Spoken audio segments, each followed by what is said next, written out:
दोस्तों नमस्कार। दोस्तों हम बात करने वाले हैं वन समाज के बारे में। जो व्यवसायिक खेती हुई, वनों का जो व्यवसाय था, किस प्रकार से बदलाव आया वनों में। और हम देखते हैं कि जो ब्रांडिस आया, जो जर्मन ब्रांडिस आया, उसने क्या काम किया, कुछ बदलाव किए थे। आपने देखा था उसे वन महानिदेशक नियुक्त किया गया था और किस प्रकार से उसने कई बदलाव किए थे। उसने कानून बनाया था कि बाघ जो है उनको एक तरीके से 3 भागों में बांट दिया जाए, जो कि आरक्षित और सुरक्षित और ग्रामीण। और फिर किस प्रकार से उन्होंने वनपालों की नियुक्ति किया था। और हम देखते हैं कि उसने घुमंतू खेती पर पाबंदी लगा दी थी और भी बहुत सारे बदलाव उसने किए थे। एक सीधी पंक्ति वाले पेड़ों को लगाया गया था, जो खास नस्लों के पेड़ काट दिए गए थे, जो कि स्थानीय निवासियों के लिए बहुत ज़्यादा लाभदायक थे। लेकिन हम देखते हैं उनको सबको काट डाला गया और काटने के बाद में एक सीधी पंक्ति वाले जो पॉपुलर, देवदार और सागौन, इस प्रकार के पेड़ लगाए गए, क्योंकि उन्हें आवश्यकता थी स्लीपर की, उन्हें आवश्यकता थी रेलवे के लिए लकड़ियों की, उन्हें आवश्यकता थी जहाज बनाने के लिए, नाव के लिए लकड़ी की आवश्यकता थी। इसलिए अपने लाभ के लिए उन्होंने जो है खेतों बागान, नए बागान जो है तैयार किए। और वो जो कि वैज्ञानिक जो कि प्रशिक्षित किया था ग्रामीणों को, और फिर उसी के नाम पर उन्होंने खास नस्लों के पेड़ों को काट डाला गया था। तो इस प्रकार से काफ़ी बदलाव किए गए थे। हमने देखा था कि किस प्रकार से जो ब्रांडिस ने बहुत सारे बदलाव किए। आज हम देखेंगे, आज हम जानेंगे, पूरे विश्व की बात करें, अगर पूरे विश्व में ये नज़ारा था। हालांकि पूरे विश्व में भी घुमंतू खेती पर काफ़ी बड़ा असर पड़ा। घुमंतू खेती वाकई में होती क्या है, अगर झूम खेती के बारे में देखें तो झूम खेती वो होती थी कि जैसे जो ग्रामीण पहले आदिवासी जो रहते थे, स्थानीय निवासी, वो क्या काम करते थे कि वो एक जगह पर कुछ थोड़ा सा पार्ट जो है जला देते थे, और जलाने के बाद में जब राख बचती थी, यानी कि मानसून की पहली बारिश जैसे हुई होती थी, उस राख में कुछ बीज बो दिए जाते थे। और वो बीज बोने के बाद में अक्टूबर से नवंबर तक वो फसल काट ली जाती थी, और फसल काटने के बाद में फिर उसको वैसे ही छोड़ दिया जाता था, उस पार्ट को वैसे ही छोड़ दिया जाता था। और फिर 12-18 साल के बाद में उसमें जंगल, पुनः जंगल तैयार हो जाता था। और फिर जंगल तैयार होने के बाद में, लेकिन उससे अंग्रेज़ों को नुकसान हो रहा था। क्यों? अब आप कहेंगे कि ऐसा क्यों, उन्हें नुकसान क्या हो रहा था? उन्हें झूम खेती का सबसे बड़ा नुकसान ये था कि वो जो जहाँ पर जलाया जाता था, जो पार्ट जलाया जाता था, जो राख होती थी, वहाँ पर इमरती लकड़ी नहीं हो पाती थी, वहाँ पर साल सागवान के पेड़ तैयार नहीं हो पाते थे। वो ज़मीन, उस ज़मीन में जो है इस प्रकार के पौधे नहीं तैयार हो पाते थे। और दूसरी चीज़ ये थी कि उनको लगान और राजस्व वसूल करना था।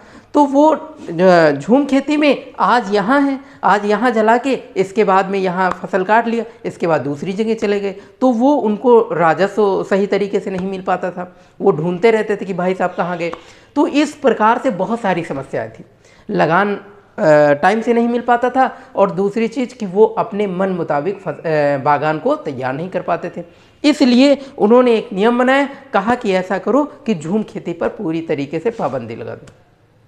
और यही नहीं, इसका प्रभाव पूरे विश्व पर पड़ा। पूरे विश्व में झूम खेती का असर हम देखते हैं। अच्छा चलो, पहले हम जान लेते हैं कि जो है झूम खेती को पूरे देश में जो है किन किन नामों से जाना जाता है।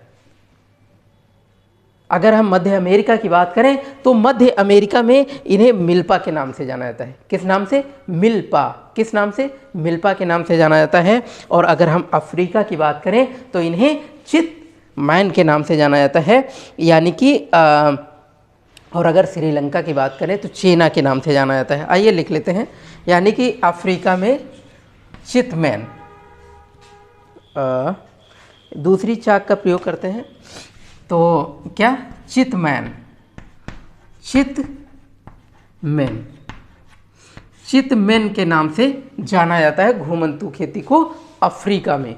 और मध्य अमेरिका में क्या नाम से जाना जाता है? मध्य अमेरिका में जाना जाता है मिल्पा के नाम से।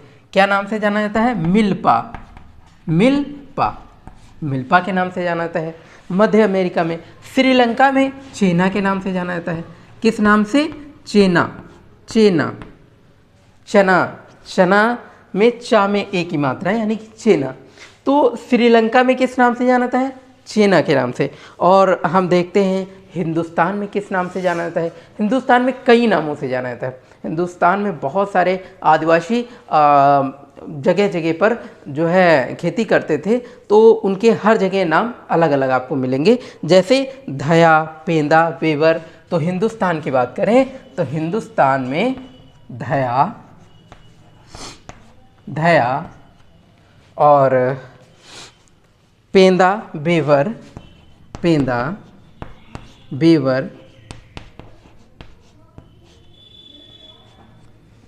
बेवर और नेवड़ू, झूम, नेवड़ू और झूम और क्या?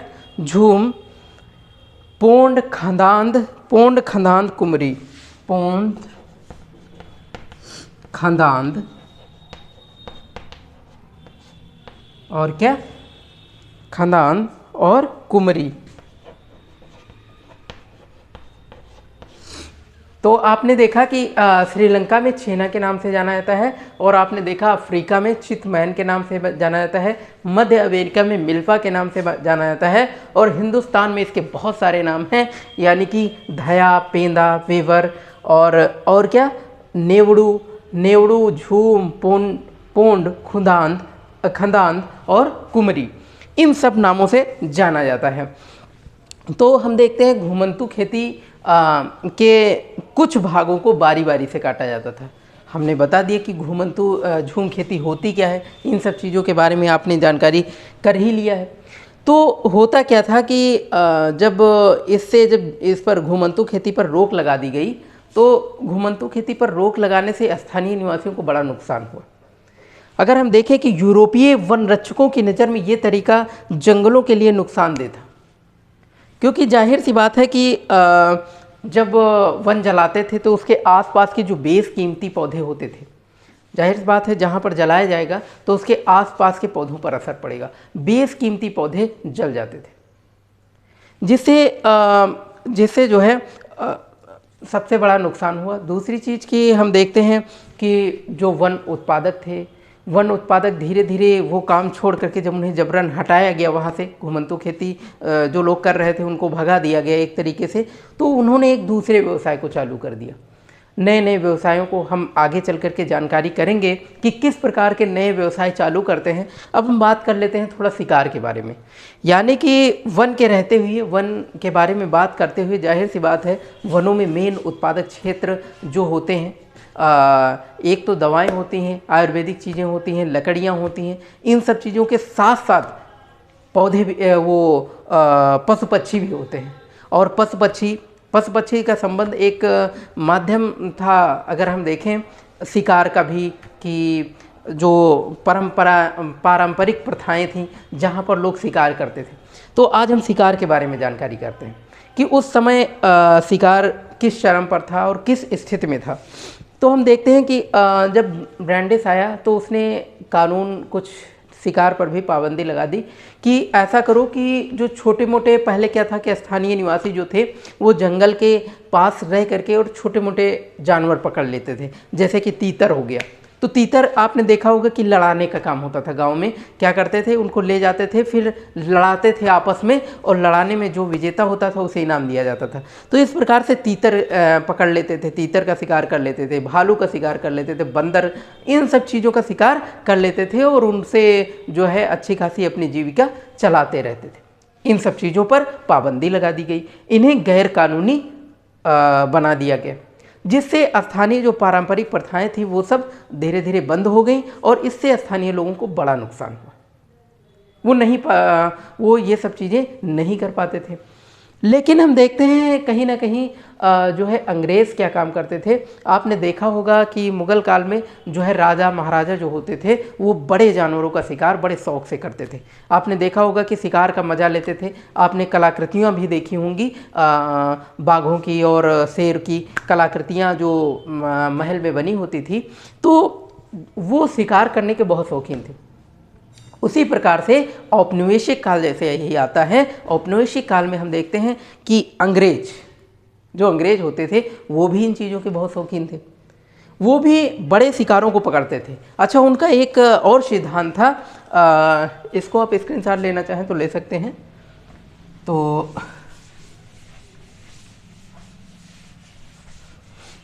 हम बात कर रहे हैं औपनिवेशिक काल की।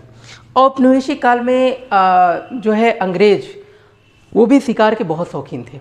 वो क्या काम करते थे, वो कहते थे, उनकी एक सोच थी, उनकी एक धारणा थी अंग्रेज़ों की। वो कहते थे कि हम जो जंगल के बड़े जानवर हैं, जैसे कि बाघ हो गया और बाघ हो गया, शेर हो गया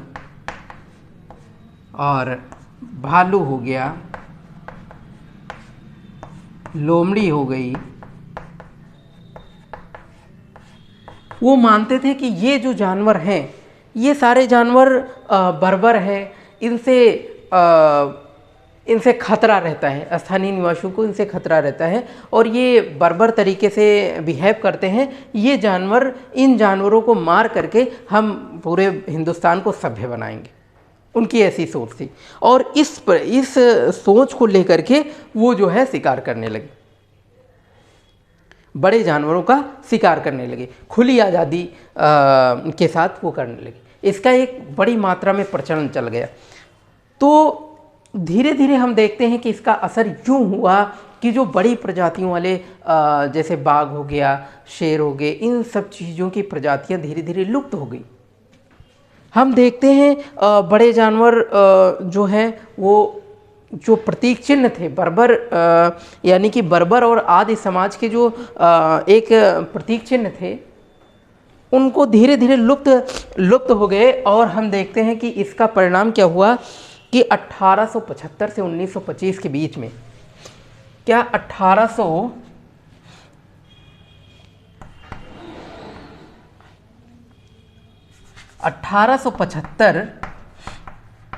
से 1925 के बीच में, अगर हम 1875 से 1925 के बीच में हम देखें तो लगभग इसका असर ये हुआ कि 80,000 से ज़्यादा बाघ मार डाले गए। यानी कि 80,000 से ज़्यादा बाघ मार डाले गए और 1.5 लाख लगभग तेंदुए मार डाले गए। कितने? 1.5 लाख। 1.5 लाख लगभग तेंदुए मार डाले गए और कितने? 2 लाख भेड़िए मार दिए गए। तो 2 लाख भेड़िए मार दिए गए, 2 लाख भेड़िए और 1.5 लाख तेंदुए। तो ये आंकड़ा जो है 1875 से 1925 के बीच का आंकड़ा है कि लगभग 80,000 बाघ और 1.5 लाख तेंदुए और 2 लाख भेड़िए मार डाले गए। और एक तरीके से इनको मारने पर इनाम दिया जाता था, स्थानीय निवासियों को भी इनाम दिया जाता था कि वे लोग इसको मार करके जो है हिंदुस्तान को सभ्य बना रहे, इनसे स्थानीय निवासियों को खतरा है, इसलिए इनको मार देना चाहिए। और ये देखते ही देखते आपने देखा कि 80,000 से ज़्यादा लगभग बाघ मार डाले गए और 1.5 लाख तेंदुए और 2 लाख भेड़िए इस प्रकार से जो है मारे गए। और धीरे धीरे ये जो है इनको मारना, बड़े जानवरों को मारना एक तरीके से खेल हो गया। और इस खेल में क्या किया जाने लगा कि इस खेल में ट्रॉफी दी जाती थी। एक तरीके से यूँ समझें कि जो शिकार करेगा और शिकार में जो जीतेगा उसे क्या ट्रॉफी दी जाने लगी। मतलब इतना प्रचलन में आ गया कि इससे ट्रॉफी दी जाने लगी, इनाम दिया जाने लगा इन जानवरों को मारने पर। हम देखते हैं उस समय जो अंग्रेज जॉर्ज यूल के बारे में आपने सुना होगा। जॉर्ज यूल लगभग 400 बाघ अकेले मारा था। जॉर्ज यूल जो कि अंग्रेज जिसने अकेले जो है, जॉर्ज यूल ने अकेले लगभग 400 बाघों को मारा था। अब आप समझ सकते हैं कि किस चरम पर यह शिकार पहुंच गया था। तो इस प्रकार से धीरे धीरे जो है ये अंग्रेज जो अफसर था इसने 400 बाघों को मारा। धीरे धीरे ये जो बड़े जानवर थे धीरे धीरे इनका सफाया होता चला गया। लेकिन बाद में हालांकि कुछ समय बाद थोड़ा सा परिवर्तन होता है। कुछ जो वनरक्षक थे, कुछ स्थानीय जो निवासी थे और कुछ जो कि संरक्षण करता थे, वो वनों के संरक्षण करता, वो धीरे धीरे इस पर आवाज़ उठाना शुरू किया। उन्होंने कहा कि इनको मारना नहीं है, इनको सुरक्षित रखना है। इसके चलते काफ़ी विद्रोह भी हुए। वन विद्रोह आगे चल करके हम देखेंगे आगे आने वाले सेशन में कि किस प्रकार से विद्रोह हुए। तो ये आंकड़ा आप लोग इसको लिख सकते हैं, नोट कर सकते हैं, बहुत ही महत्वपूर्ण आंकड़ा है। तो इस प्रकार से परिवर्तन होता गया। फिर हम देखते हैं कुछ नए व्यापार भी चालू होते हैं और नए रोजगार आते हैं, नई सेवाएं आती हैं। तो जंगलों के वन विभाग पर जब नियंत्रण हो गया, जाहिर सी बात है वन विभाग का पूरी तरीके से नियंत्रण हो गया। जब किस पर? जंगल पर, पूरे जंगल पर जो वन विभाग का नियंत्रण हो गया, तो जाहिर सी बात है कि जो कुछ लोग व्यापार कर रहे थे, स्थानीय लोग, उनको अपना पेशा छोड़ना पड़ा, अपना पुराना पेशा छोड़ना पड़ा। जो कि जैसे आप समझ रहे होंगे कि गांव में क्या था कि जो स्थानीय निवासी थे वहाँ से कुछ बांस वगैरह काट लेते थे, जिससे टोकरियाँ बनाते थे, टोकरियाँ बना करके बाहर बेचा करते थे। और ऐसे बहुत सारे उद्योग थे जो जंगल से जुड़े हुए थे और वनों से जुड़े हुए थे, उन उद्योगों को वो करते थे। लेकिन जब पूरी तरह से वन विभाग का नियंत्रण हो गया, अंग्रेज़ों के हाथों में आ गया औपनिवेशिक काल में, तो उन्हें अपना पेशा छोड़ना पड़ा, क्योंकि ये सारी चीज़ें गैरकानूनी हो गई। उसमें वो कुछ कर नहीं सकते थे, स्थानीय निवासी वहाँ से जंगल का यूज नहीं कर सकते थे। तो जब गैरकानूनी हो गया तो पेशा उन्होंने छोड़ दिया।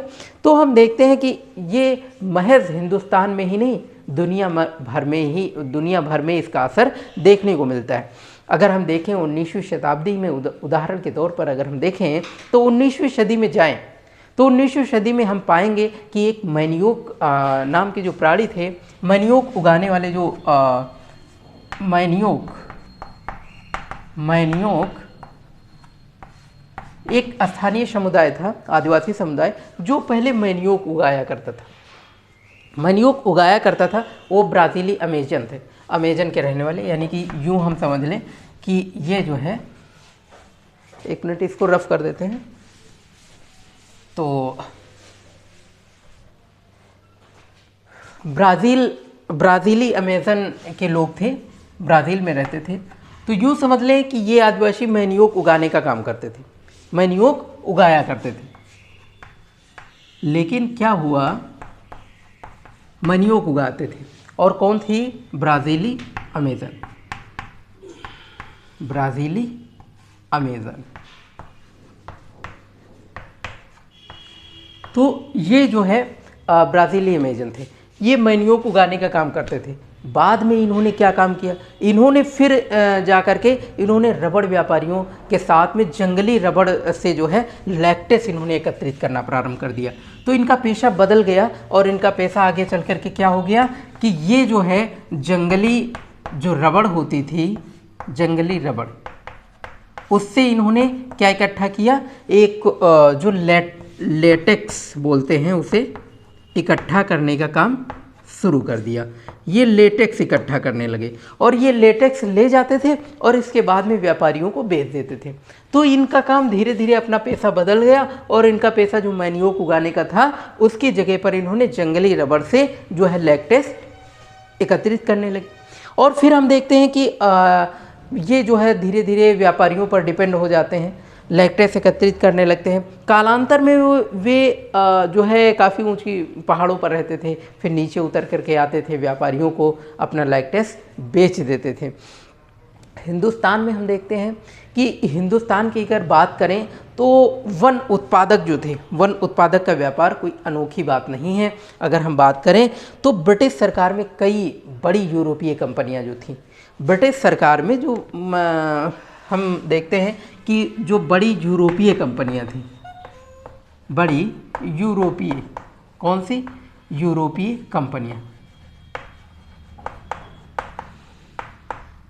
बड़ी यूरोपीय जो कंपनियां थी वो क्या काम करते थे कि यूरोपीय कंपनियों को जो है अंग्रेज़ क्या करते थे, औपनिवेशिक काल में अंग्रेज़ों ने इन पर इजारेदारी जो है पूरी तरह से मंजूरी दे दी। इजारेदारी का मतलब ये है इजारेदारी, इजारेदारी यानी कि इजारेदारी इन कंपनियों को सौंप दी,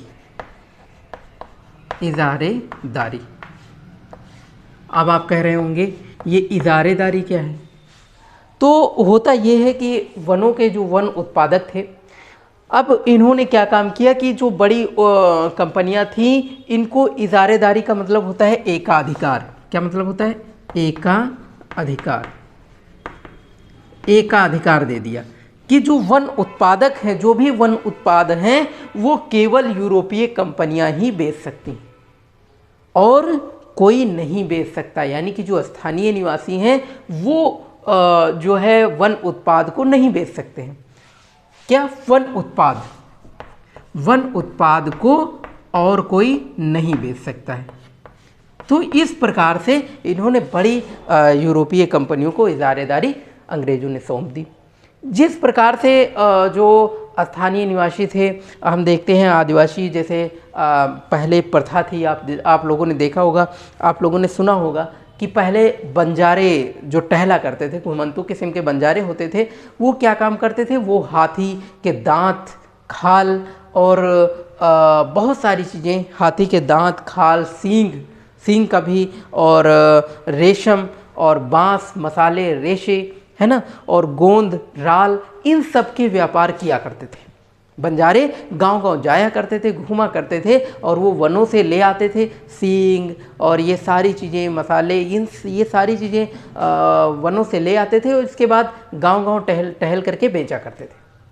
उन सारी प्रथाओं पर रोक लगा दी उन्होंने। सिर्फ अंग्रेज़ों ने बड़ी यूरोपीय कंपनियों को एकाधिकार दे दिया कि जाओ भैया, अब ये सारी चीज़ें तुम्हें बेचनी हैं, तो और कोई इसका लाभ नहीं ले पाएगा।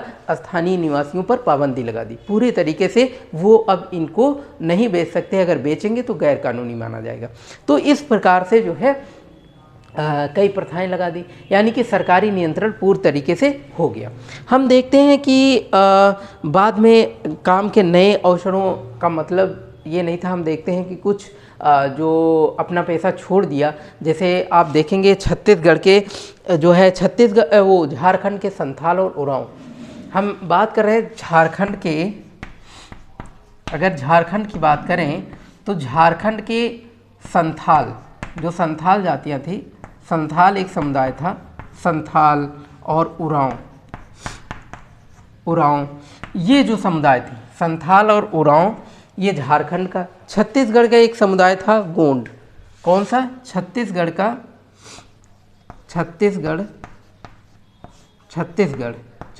का एक समुदाय था गोंड। तो ये भी पैदल हो गए, जो कि ये वन उत्पाद बेचा करते थे। तो इन सबको क्या काम किया? इन सबको अंग्रेज़ों ने इन सबको असम के एक चाय बागानों में इन सबको भर्ती ले लिया।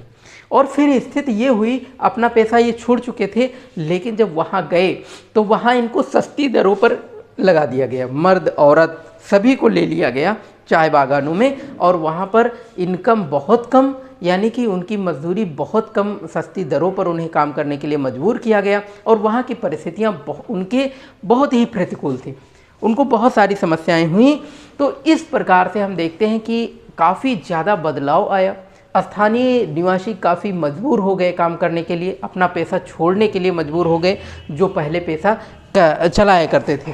तो ये सारी चीज़ें, ये सारे बदलाव हमने देखा कि किस प्रकार से शिकारों पर पाबंदियां लगा दी गई और कौन से शिकार बहुत तेज़ी से फैले। अब हम देखेंगे आगे चल करके, आगे आने वाले सेशन में, कि वन विद्रोह किस प्रकार से हुए, वन विद्रोह कौन कौन से हुए, इन सब चीज़ों के बारे में जानेंगे। हम देखेंगे कि छोटा नागपुर में और संथाल ये जो गए थे व्यापारी, इनमें ये जो है आगे चल कर के विद्रोह करते हैं। हम देखेंगे सिद्धू कानू और कई नाम जो कि आते हैं, सीताराम राजू, इनके सब लोकगीत काफ़ी फेमस हो गए, एक तरीके से आंदोलन का काम करने लगे और फिर आगे चल कर के वन विद्रोह जो कि हो गए बहुत भयंकर तरीके से। तो ये सारी चीज़ें हम देखेंगे कि जावा के जंगलों में क्या बदलाव हुआ और जो है किस प्रकार से वानिकी के नए बदलाव आए सामने। ये सारी चीज़ें हम आगे आने वाले सेशन में देखेंगे। तो साथियों, आप लोगों ने जो भी देखा है एक बार आप रिकॉल करें और लिखने का बराबर प्रैक्टिस करें। अगले सेशन में फिर मिलेंगे, तब तक के लिए जय हिंद, जय भारत।